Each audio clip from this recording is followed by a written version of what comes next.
This is WTOG TV channel 44, St. Petersburg-Tampa, and it's time now for the WTOG mid-morning news for this Tuesday morning, April 2nd, 1974. Good morning, everybody. I'm Peter Wiggins. Today is what's happening here.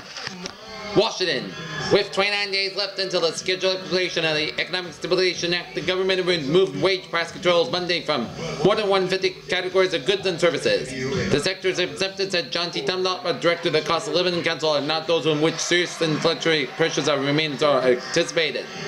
Sectors that might exhibit strong price pressures in the event of immediate consumption are being kept under control. Dunlop said he singled out healthcare, construction, food processing and distribution, steel, copper, auto parts, retail auto sales, but not manufactured prices, machinery and wages of state and local government employees.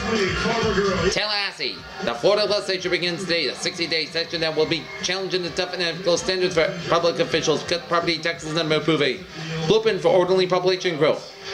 In election year, session clouded by concern for the economy and the government zone into shadow Watergate. The state's 140 lawmakers have faced extended debate over such issues as the Equal Rights Amendment, prison reform, relaxing or stiffening and oil spill law, protection of wetlands, and welfare reform. This is a bucket list item for me. I've watched this show my Washington. The nation's deputy energy czar Monday proclaimed it is not impaired to travel. John Sawhill said Energy Administrator William Simon and other officials in the Federal Energy Office are well aware of the trust industry's energy-related problems and are trying to give it a fair consideration. Crystal Lake, Illinois. Tonight, when some Hollywood star clutches his Oscar and gushes thanks to the microphone, Paul Raffke may very well toss a battered slipper to the television screen here.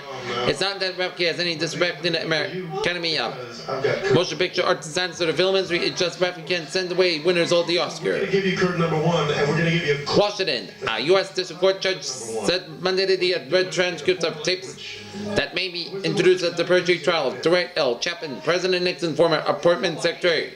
Okay. Judge Gerard A. Gessel made the comment after a jury of 7 men and 5 women were selected in an opening day of the trial. Chapman, 33 years, charged with 4 counts of lying in the Watergate grand jury about 30 tricks pulled on a Democratic presidential candidate in 1972.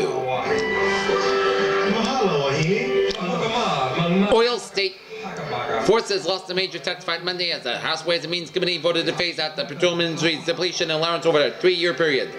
The depletion allowance currently saves U.S. oilmen roughly $3 billion a year in federal taxes.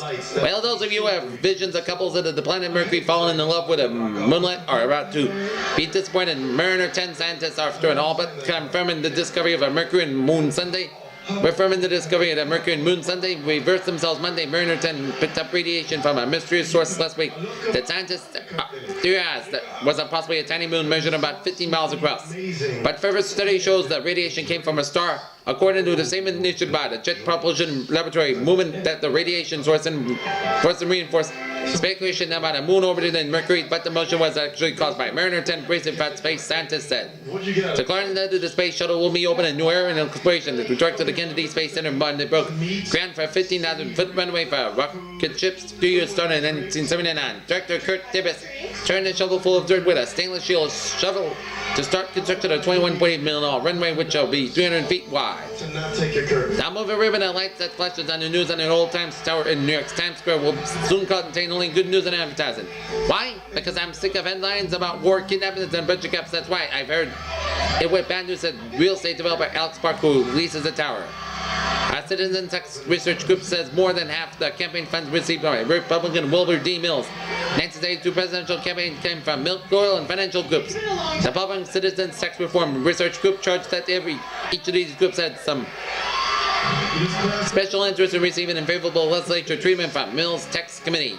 Mills' Democratic officer, who is the chairman of the House Ways and Means Committee, spent $274,836.13 at his presidential bid and contributions. Reported total about $231,027.11. Research group said it said milk interests contribute about $60,100, 26% of Mills' campaign funds. Right, on to the weather here. For Tampa, St. Petersburg vicinity, it is going to be fair and warm, lows in the mid-60s, highs in the mid-80s, south to southwest wind about 10 to 15 miles per hour.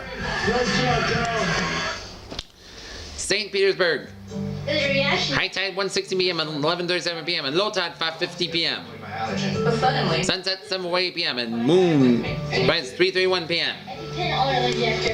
EpiPen auto injectors are for the emergency. Right now, Tampa Bay temperature here. Right now, Tampa Bay 72, St. Petersburg Clearwater 75. That's great at WTOG mid-morning news for this. Tuesday, April 2nd, 1974. Peter with a good day. We'll see you later. Bye-bye, buddy. Injector needs to be outer thigh. Do not inject.